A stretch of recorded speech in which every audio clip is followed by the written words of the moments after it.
to the Do It All Dad Year podcast, dad friendly entertainment for you and me. And this is episode 32 Skin Cancer Announcement Aftermath. I hate the fact that Aftermath is in that title because it gives the impression that I'm blatantly ripping off Eminem, but that is not the case. I did see him perform at Yankee Stadium, the new one, otherwise known as the house that gentrification built. And he was great and sober free, but this is before Trump derangement syndrome stripped him of any humor embedded in his soul. And prior, last time I checked, there was plenty of it. I remember him calling Trump a Nazi. And at the time I'm thinking, Eminem, when Donald Trump bought Mar-a-Lago, there was a lifetime ban on Jewish membership until Trump lifted it. Slim on facts, shady. Holla! But again, this is episode 32, Skin Cancer Announcement Aftermath. The more I say aftermath, the more I'm regretting doing this title, and I really just should have stuck with Getting Love from Cancer, but this is just more emotionally urgent for me. But we'll get to more cancer material further down the line. I want to talk about Tiger Woods for a second. I miss the Tiger Woods look as opposed to his disheveled mugshot pic looking like a lost Algerian Albert Brooks. Waiting for Iran to disarm their nukes is like waiting for the final cut of Eyes Wide Shut. That's for you, Alex Jones. Jewish Trump supporters love their new Trump GPS system. On your left is Mohegan Sun, Elizabeth Warren's Home Away from Home. Jewish Trump supporters know modern-day Democrats care less about family separation than whether Coco becomes a modern-day Los Lobos in the making, in a remake of La Bamba for Nick Jr. Jewish Trump supporters doubt Hillary's 30,000 deleted emails were just about Spank Steal promos from Lululemon and funeral arrangements in the woods, in case Chelsea Clinton's fiance increases asking price at the last sec. Jewish Trump supporters resent the liberal use of Nazi smears when you run out of rational, reasonable, argumentative sense. Trump is Hitler. And what? Inglourious Bastards 2? No, in real life. Hey, resistor. Make Nazi Germany great again wasn't his campaign slogan, dude. Jewish Trump supporters have tinier support groups than stay-at-home dad beneficiaries of white privilege. Resist this, shadow ban that, Twitter twats. I hate you for shadow banning not just me, but anyone with a spark of originality and patriotic might. Me as a life coach for stay-at-home dads. What makes me a parenting expert? My 3 kids are the most well-behaved kids you'll meet. And I've never had to raise the rod or pull a Joseph Kennedy and get my daughter with extra energy a lobotomy. Any questions? Me as a life coach for stay-at-home dads. You want to control your kids? Hold them to a higher social standard than Antifa. Me as a life coach for stay-at-home dads. Lose the gut, and you can be a trophy wife too. Me as a life coach for stay-at-home dads. Why are you paying money to take advice from me? I'm still a financial dependent and possess minimal free will in the first place. Like I always tell my kids, money equals freedom! Me as a life coach for stay-at-home dads. Nobody gets out here alive. This is the end. Music is your only friend. The end. For those listeners just getting into me, my Second child is named Arthur Morrison Kornbluth. I have a talent for headline hookers and for amazing baby name creation, I know. Getting that social security card was a heavy metal high indeed. I called my son Arthur Morrison Kornbluth for many reasons. One reason was just actually to create an effing flow to Kornbluth. Easier said than done. I also wanted him to have a awesome, badass, larger-than-life name to live up to. Outside of that, I originally wanted to choose Brooks for a middle name for my son Arthur, in honor of Albert Brooks, who I mentioned at the beginning of the podcast. But then I told my wife, bad idea, forget naming Arthur Brooks for a middle name, because then we'll just give our son the permission to be a Jewish pussy, which my father already allowed with me growing up, and I can't be a doodle dad over here and toot my own horn and basically have my children repeat the same mistakes my father did before me. The enlightened baby boomer. Ban ice. It's trending these days. Apparently, this is the extent of solution-based thought for the Democratic Party. In case you guys have been living under a rock for the past year, ICE stands for Immigration Customs Enforcement, okay? So people want to ban it, all right? Entire Democratic platforms are based on banning ICE. There's even a bill that's been proposed to ban ICE. So here's some ban ICE material. Ban ICE makes less sense than not banning Andy Dick near any charter school open after hours. Hey now. Ban ICE would sound more powerful coming from Suge Knight out of Prison Blues, of course. Ban ICE. Add background checks to the list. Sounds very thought through. Ban ICE. Zohan will take care of us. Ban ICE. But Ice Cube hasn't rapped about it yet. Ban ICE. Bernie Sanders' heart is in the right place. Ban ICE. Elizabeth Warren can't handle her peyote. Ban ICE. We'll see a rebirth of RC Cola. Before, babe. Ban ICE. Makes me feel comfy and warm. What about you? Ban ICE. Will cooler heads prevail? Ban ICE. What a country! It was a productive weekend, I know. So again, this is episode 32. Skin cancer announcement aftermath. This is my mom and me talking about my mom and my dad joining me for my skin cancer removal surgery, and me resisting their desire to be there every step of the way. Here we go. I did not say this exactly, but it's a great joke and I want to share it with you. All right. So right now we've moved into the portion of the unemployed comedian / father of three material. All right. So this is my mom. Have you thought about letting Dad and I take you to your skin cancer removal surgery? We want to be there for you. And the unemployed comedian / father of three says, even in my Jewish Trump supporter t-shirt?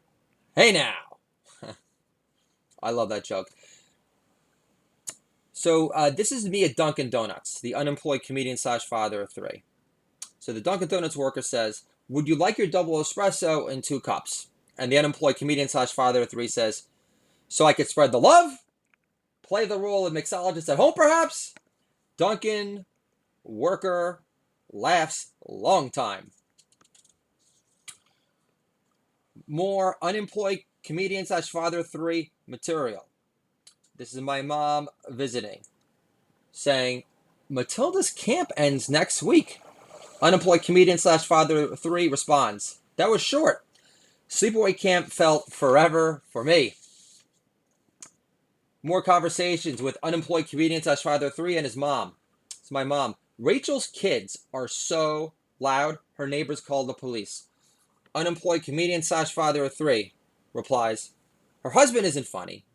Neither is Rachel. So controlling our kids through comedy won't work either. Nobody's perfect. Rachel should still listen to my podcast for pointers. They did not appreciate that suggestion. This is a conversation with an old college bud. He says, defending your family with guns is a loaded podcast title. Have you taken any courses in self-defense? Unemployed comedian slash father of three.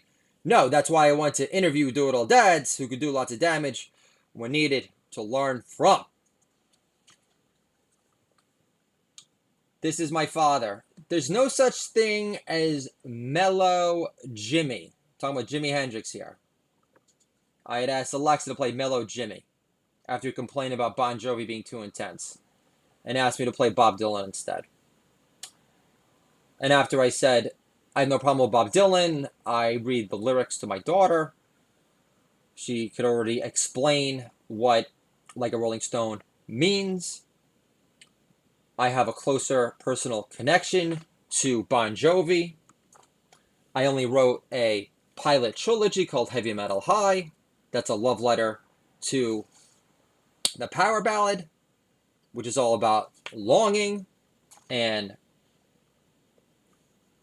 romanticizing that longing for romantic love, yet still embracing the hair metal gods of my youth, my Wailing Wall of Metal, all those pictures of Bret Michael and Tom Kiefer and John Bon Jovi, who had no problem living up to the part of rock star, sporting the looks, being loud, flamboyant, awesome, in your face, but still allowing moments for introspective, kick-ass reflection in the power ballads of yesteryear. So no, Dad, I have no problem with Bob Dylan, but the emotional connection is not as deep. Also, just to remind you, I know it seems ages ago, but 4 years ago, I did get my TV writing break on America's Hot 100, and the number one video was Living on a Prayer by Bon Jovi, who just got into the Rock and Roll Hall of Fame.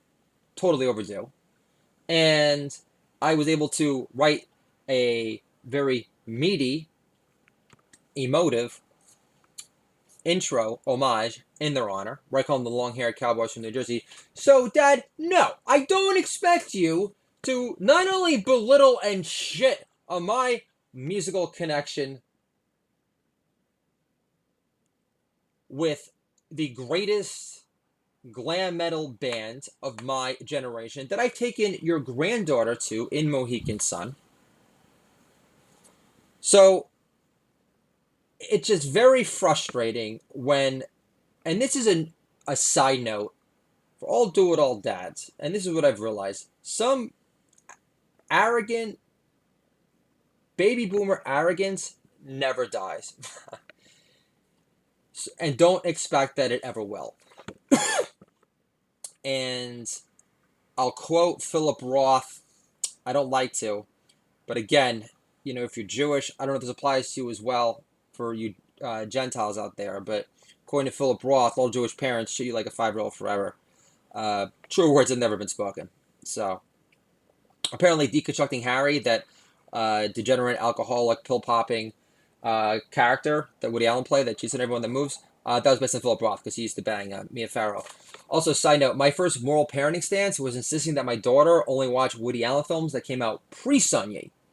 And at the same time, also insisting that my daughter only listen to Michael Jackson songs that came out pre-Jackson 5. Because at least then, my pedophile exposure entertainment stance is more black and white. But I do hear that Woody Allen has a new film that's out that I'm pretty sure the story is about a older guy that, you know, wants to bang, you know, some 12-year-old. And I'm pretty sure it's a remake for Woody. They're calling it Crimes and Misdemeanors. The early years. They came together. Thank you, God. I know you're on my side. So I was talking about my dad complaining about Jimmy. So let's get back to finishing that joke already. So dad says there's no such thing as mellow Jimmy. And this is the unemployed comedian slash father of three. That is me. Replies. Hey dad, you made that clear at my wedding when you ordered our DJ to stop playing the Star Spangled Banner. 30 seconds into it, fake news hippie. I really want that to start trending on Twitter. If I really gave a shit about making an impression on Twitter anymore, which I don't, but it'd be nice to see. So this is my skin cancer announcement aftermath poem. Part of it rhymes, and it's not too long, and I deliver plenty of heartfelt entertainment pop. Here we go. Skin cancer announcement aftermath. I hate the subject already because it's a tad self-obsessed, even for my taste. Still, the comedic value from the consistently shitty reactions in my honor would be a shame to waste. Mom pushes the issue after I say no. Son, we'd like to be there for you during your skin cancer removal surgery. I ask, even in my Jewish Trump supporter t-shirt? Obviously, I didn't drop this truth bomb because it's a loaded nuke, like calling the Robert Mueller witch hunt a fluke, or calling my dad a fake news hippie for forcing the DJ at our wedding to turn down the Star Spangled Banner 20 seconds in by Jimi Hendrix, before the bomb dropping conjuring part. I like to get mileage out of my material, as you can see. Younger brother finally connects with me on the phone. He asks, how are you? In a self-obsessed, I've had a shitty day at work, I'd rather stew about tone, I reply, how am I? Reflecting on my 3 kids' life without me. Younger brother replies, screw your kids, what about me? Which is a self-centered yet sincere line worth repeating. Then my younger brother ruins whatever well-meaning feeling momentum he had in his favor with stating, if something bad happened to mom and dad... Obviously, I don't want my parents to get any cancer scares either. Still, leave it to a mama's boy slash favorite son with 0 kids to my 3 to lump my skin cancer announcement aftermath with made-up fake news scares to strip the moment of any one-on-one, blood-on-blood brotherly love between us, my chest. Some things never change. Ever since I was a kid, it would always annoy me. Because usually a big brother should not be forced to feel this way. But ever since, my brother lost his virginity before I did, and not he lost his virginity before me, but he achieved puberty before I did, which is brutal. So understand, I'm in like the 10th grade. I still haven't hit puberty. My brother has. And he's already lost his virginity, which is a double whammy of shame. And he also banged the 3 hottest girls in his class that I tried to jerk off to at the time but couldn't.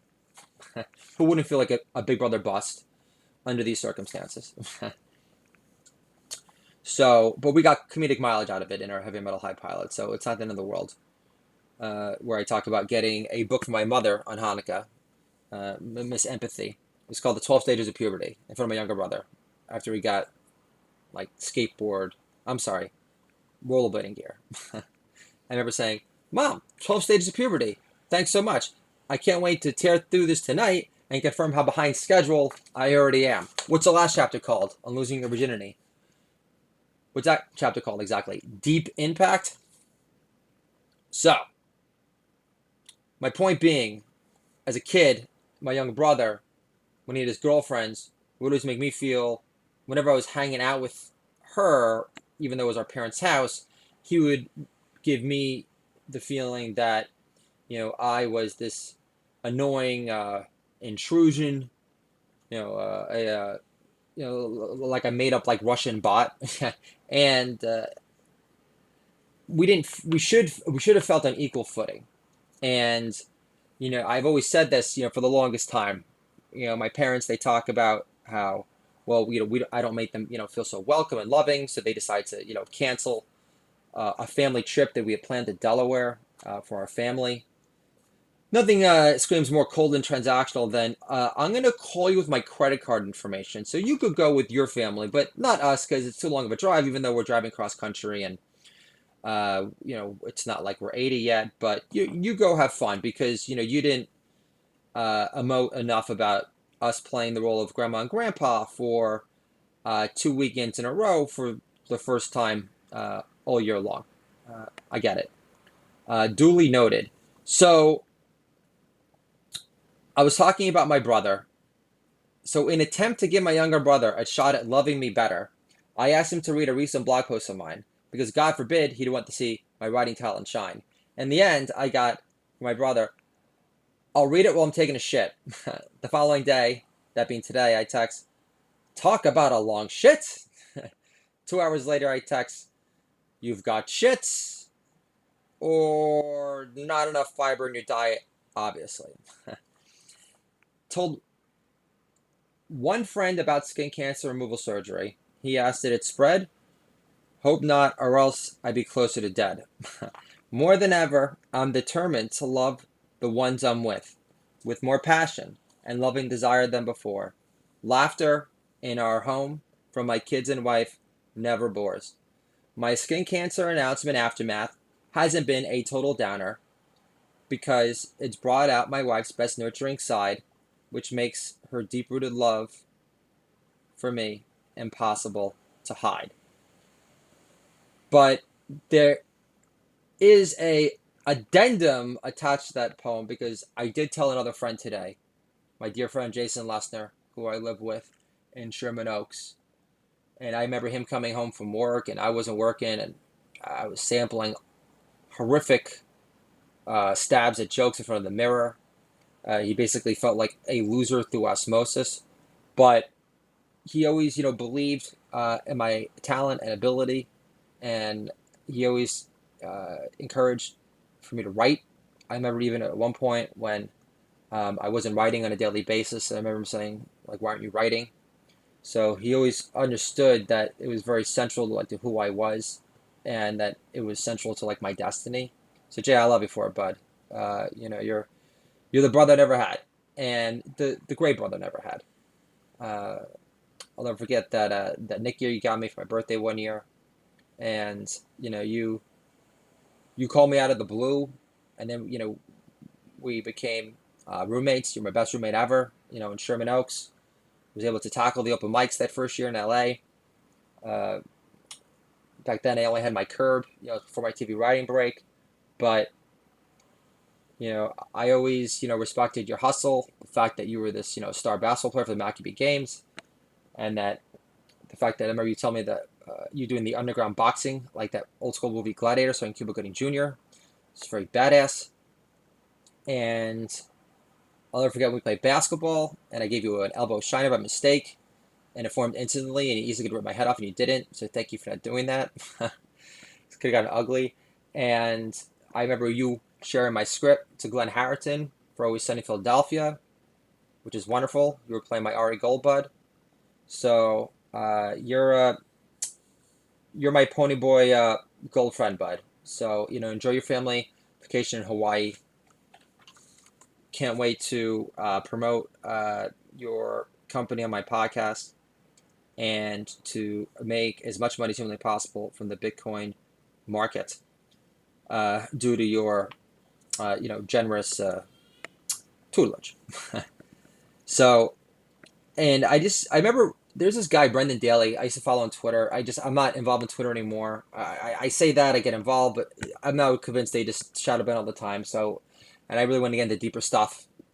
You tend to lose the desire to, get the immediate retweets on Twitter after you've been diagnosed with skin cancer, and you get a underwhelming response from, your parents and your own younger brother. And I'm glad that's happened. It looks like I've really found a sweet spot over here, folks, talking about cancer in my comedic and light and tone. So we'll keep that up. I'll be showing some more poetry for you. But the point being is this guy, Brendan Daly, he said like 80% of your friends, or like maybe like 90% of like your friends in real life, like aren't from high school. And I went to this small high school, and I don't know, so obsessed with like trying to like impress them and And, you got to be really honest with yourself. I had this great quote by Tony Robbins. He goes, like, your past does not, define your future. And I think it's a great quote, which inspired some of that stay-at-home dad life coach material. And I firmly believe that. And I know that ever since I've been on this creative writing path, it's made me more courageous, and it's been my way to fight back. And I didn't fight back in high school, and now I do. I think some people can't handle it.